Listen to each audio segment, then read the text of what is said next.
जान्हवी हे नाव तिच्या व्यक्तिमत्वाला पूर्णपणे न्याय देत होतं. तेजस्वी, दृढनिश्चयी आणि देशाप्रती असीम निष्ठा असलेली एक कणखर पोलीस अधिकारी. तिच्यासाठी खाकी वर्दी केवळ एक गणवेश नव्हता, तो तिचा दुसरा आत्मा होता. तिच्या आयुष्याचा अविभाज्य भाग. समाजाला गुन्हेगाराच्या विळख्यातून सोडवून सुरक्षित ठेवण्याचं एक ध्येय तिच्या उराशी बळावलं होतं. तिच्या तीक्ष्ण नजरेतून कोणताही गुन्हेगार सहजासहजी सुटू शकत नव्हता. तिच्या धाडसी स्वभावामुळे आणि प्रामाणिकपणामुळे ती पोलीस दलात सर्वांची आदराची व्यक्ती होती.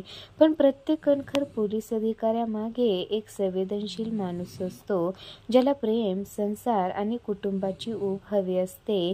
हीच मानवी बाजू जान्हवीच्याही मनात हळूच डोकावू लागली. जान्हवीच्या आयुष्यात तुषार आला, एक समजूतदार, परदेशात मोठ्या पदावर कार्यरत असलेला तरुण. तुषारची भेट एका कौटुंबिक समारंभात झाली आणि पहिल्याच भेटीत त्यांच्या विचारांचं जुळलं. त्याने जान्हवीच्या कामाचा आणि तिच्या ध्येयाचा आदर केला, तिच्या कर्तव्याला पूर्ण पाठिंबा देण्याची तयारी दाखवली.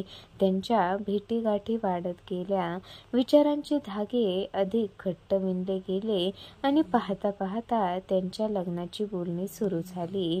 जान्हवीच्या मनात तिच्या वर्दीइतकंच एक सुंदर संसाराचं, एका निवांत आयुष्याचं स्वप्न रुजायला लागलं. तिच्या डोळ्यात एक वेगळीच चमक होती, जी केवळ एका नव्या आयुष्याची नाही, तर एका पोलीस अधिकाऱ्याचं माणूस म्हणून पूर्ण होण्याची आस दाखवत होती. स्वप्नवत लग्न आणि एक अनामिक धाक पाहूयात. लग्न थाटामाटात झालं.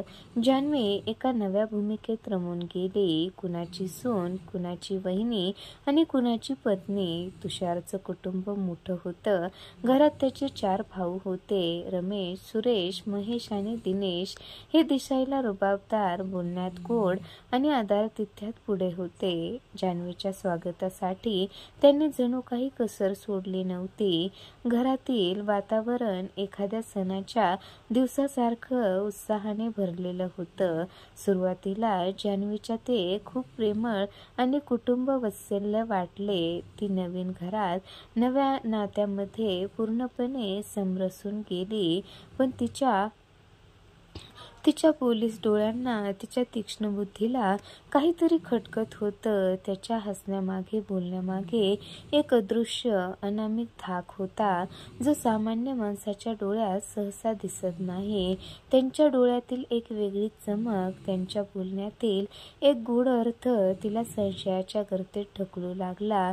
तिच्या पोलीस प्रशिक्षणाने तिला शिकवलं होतं, प्रत्येक बारीक गोष्टीतून सत्य उघड होऊ शकतं आणि तिला हेच दृश्य धागे पकडता येत होते.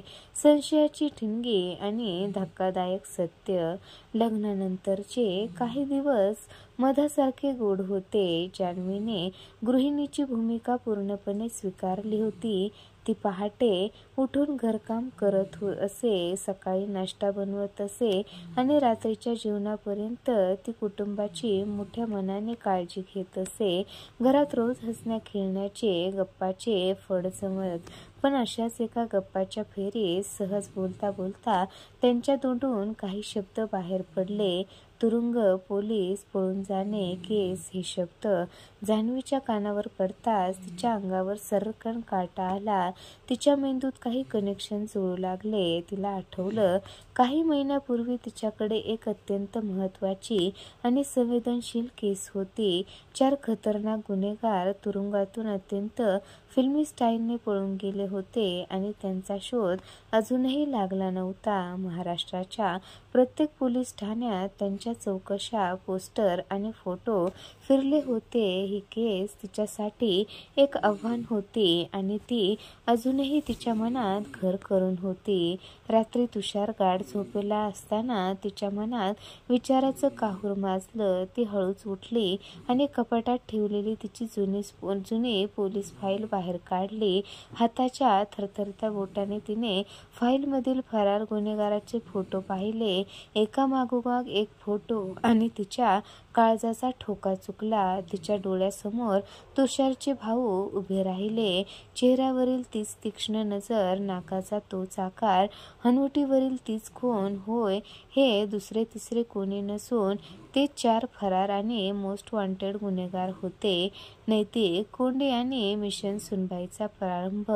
तिच्या पायाखालची जमीन सरकली. एका क्षणात तिचं स्वप्नवत लग्न एका भयावह वास्तवात बदललं होतं. तिच्यासमोर एक मोठी नैतिक आणि भावनिक कोंडी उभी राहिली. एकीकडे कर्तव्य, कायदा, समाजाची सुरक्षितता आणि तिच्यावरतीचा सन्मान, तर दुसरीकडे तिच्या पतीचं कुटुंब, ज्यांच्यासोबत तिने आताच नव्या आयुष्याची शपथ घेतली होती. या परिस्थितीत तिने काय करायचं?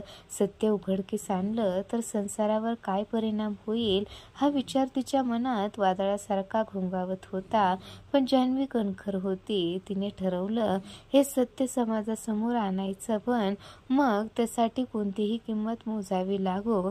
तिने कोणताही विचार न करता आपला सर्वात विश्वासू वरिष्ठ अधिकारी कुमार यांना गोपनीयतेकरित्या संपर्क साधला. कुमार सर तिचे मार्गदर्शक, आधारस्तंभ आणि एका अर्थाने तिचे मानसी पिता होते. त्यांनी जान्हवीवर पूर्ण विश्वास ठेवला आणि तिला या ऑपरेशनसाठी पूर्ण पाठिंबा देण्याचं आश्वासन दिलं. त्यांनी जान्हवीला धीर दिला. घाबरू नकोस जान्हवी, तू एकटी नाहीस. आम्ही तुझ्या पाठीशी आहोत. हे तुझं कर्तव्य आहे आणि तू ते यशस्वी करून दाखवशील. जान्हवीने मग मिशन सुनबाई सुरू केलं. ती घरामध्ये एक आदर्श सून म्हणून वावरू लागली. त्यांच्या खाण्यापिण्याची, आरोग्याची काळजी घेऊ लागली. तिने त्यांच्या मनात पूर्ण विश्वास संपादन केला. ती स्वयंपाकघरात काम करत असताना, घरातल्या वस्तूची साफसफाई करताना आणि कधी सहज बोलता बोलता, कधी त्यांच्या वागणुकीतून, कधी त्यांच्या आवाजातील चढउतारातून माहिती गोळा करत असे. तिने त्यांचे बोलणे, हावभाव, सवयी, प्रत्येक गोष्ट बारकाईने टिपली. एकदा तिने त्यांना नारळ पाणी प्या, उष्णता वाढली असं सांगून दाढी मिशा काढायला लावले, ज्यामुळे त्यांची खरी ओळख पटण्यास मदत झाली. गुन्हेगारांना वाटलं की जान्हवी भोळी आहे, त्यांनी ती निष्पाप सून आहे, त्यामुळे ती तिच्यासमोर नकळतपणे त्यांची पुढील योजना, त्यांची लपण्याची ठिकाणे आणि त्यांनी केलेल्या गुन्हेगारी कृत्याबद्दल बोलू लागले. जान्हवीने हे सर्व पुरावे अत्यंत हुशारीने, कुणालाही संशय न येऊ देता गोळा केले. कधी ती किचनमध्ये काम करताना आवाज रेकॉर्ड करे, कधी बाथरूममध्ये जाताना मोबाईलचा कॅमेरा ऑन करून ठेवे. ती रोज रात्री तुषार गाढ झोपलेला असताना लॅपटॉपवर किंवा गोपनीय फोनवरून कुमार सरांना मिळालेली नवीन माहिती आणि पुरावे देत असे. प्रत्येक रात्र तिच्यासाठी अग्निपरीक्षा होती. तिचा जीव मुठीत होता, पण तिची कर्तव्यनिष्ठा तिला पुढे ढकलत होती. कारवाईचा दिवस आणि सत्याचा विजय. गुन्हेगारांना जान्हवीवर पूर्ण विश्वास होता. त्यांनी तिला त्यांच्या पुढील मोठ्या दरोड्याच्या योजनेतही सामील करून घेण्याचा प्रयत्न केला. जान्हवीने मोठ्या हुशारीने त्यांच्या योजनाची संपूर्ण माहिती मिळवली. ती त्यांच्याशी गप्पा मारताना, मला माहिती नाही काय करायचं ते, पण तुम्ही सांगाल तसं करेल असं म्हणून त्यांच्या मनातली भीती काढून टाके आणि अधिक माहिती मिळवत असे. अखेरीस कारवाईचा दिवस उजळला. कुमार सरांनी एका अनुभवी अभिनेत्याप्रमाणे एका प्रतिष्ठित श्रीमंत वडिलाच्या भूमिकेत वेषांतर केलं. ते जान्हवीच्या घरी आले, जणू काही आपल्या मुलीला भेटायला आले आहेत. घरात सगळे जमले होते. तुषारचे भाऊ त्यांच्या नेहमीच्या मस्तीत आणि बेफिक्रीत होते. त्यांना कल्पनाही नव्हती की त्यांचा शेवट जवळ आला आहे. पण जान्हवी आणि कुमार सरांच्या चेहऱ्यावर गंभीर निश्चयाची रेषा होती, जी त्यांच्या आत्ता वादळाची साक्ष देत होती. योग्य वेळ साधून जान्हवीने कुमार सरांना एक छोटासा पण निर्णायक इशारा करताच आधीच आजूबाजूला दबा बसून बसलेल्या पोलीस दलाने घराला घेराव घातला आणि आत प्रवेश केला. तुषारचे भाऊ गोंधळले. त्यांना काही कळायच्या आतच त्यांच्या हातात बेड्या पडल्या. त्यांनी प्रतिकार करण्याचा प्रयत्न केला, पण पोलीस दलासमोर त्यांचं काही चाललं नाही. संपूर्ण घर आवाजाने दणाणून गेलं. जान्हवी, तू हे काय केलं? केलंस असं म्हणत ते तिला दोष देऊ लागले. पण जान्हवी ठाम उभी होती. तिच्या चेहऱ्यावर कर्तव्याप्रतीचं समाधान होतं. हे सर्व पाहून तुषारला मोठा धक्का बसला. त्याच्या डोळ्यासमोर त्याच्या भावाचं भयानक सत्य उघड झालं. त्याची पत्नी एक गृहिणी नसून एक कर्तव्यनिष्ठ पोलीस अधिकारी असल्याचं त्याला कळलं. सुरुवातीला तो गोंधळला, दुखावला गेला. विश्वासघाताची भावना त्याच्या मनात आली. पण जान्हवीने त्याला धीर दिला आणि तिचं कर्तव्य, तिच्या वर्दीचा सन्मान, समाजाची सुरक्षितता याबद्दल समजावून सांगितलं. तिला जीवाचा धोका असतानाही तिने ते धाडस केल्याचं, स्वतःच्या जीवाची पर्वा न करता तिने हे महान कार्य केल्याचं ऐकून त्याला तिचा खूप मोठा अभिमान वाटला. तिच्या डोळ्यात त्याला तिच्या कामावरील निस्सीम श्रद्धा दिसली आणि त्या श्रद्धेसमोर त्याच्या मनातील सारे प्रश्न गळून पडले. सन्मान आणि नवा अध्याय. जान्हवीने तिची कामगिरी यशस्वीपणे पूर्ण केली. तिच्या धैर्याबद्दल, बुद्धिमत्तेबद्दल आणि निष्ठेबद्दल तिला बढती मिळाली. सन्मानित करण्यात आले. समाजातून तिला खूप आदर मिळाला. तिचं नाव सर्वत्र गाजू लागलं. तिची शौर्यगाथा घराघरात पोहोचली. पण काही लोकांनी स्त्री पोलीस अधिकारी असल्यामुळे तिला लग्नात अडचणी येतात, कुटुंबाला सांभाळायला जमत नाही अशी बोलणीही केली. पण जान्हवीनेही तिच्या कृतीतून सिद्ध करून दाखवलं की स्त्री पोलीस अधिकारी असणं हे लाजिरवाणे नाही तर अभिमानास्पद आहे आणि ही कुटुंबालाही तितक्याच समर्थपणे सांभाळू शकते. तुषारनेही आपला परदेशातील सुखाचा जॉब सोडून जान्हवीसोबत तिच्याच गावी राहण्याचा निर्णय घेतला. तिच्या कर्तव्याला त्याने पूर्णपणे पाठिंबा दिला.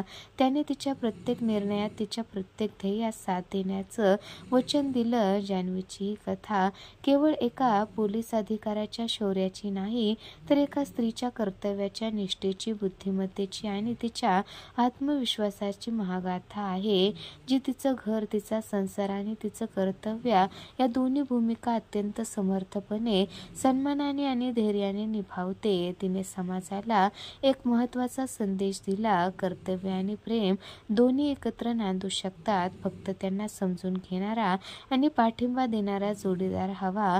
जान्हवीने सिद्ध करून दाखवलं की स्त्री कोणत्याही क्षेत्रात, कोणत्याही परिस्थितीत स्वतःला सिद्ध करू शकते आणि ती केवळ एका भूमिकेत बांधून राहिलेली नसते तर तिच्यात अनेक भूमिका समर्थपणे निभावण्याची ताकद असते. तर मित्रांनो, काय वाटतं तुम्हाला या कथेबद्दल? नक्की कमेंट करून सांगा आणि अशाच नवनवीन अर्थपूर्ण कथा ऐकण्यासाठी आपल्या चॅनलला नक्की सबस्क्राईब करा.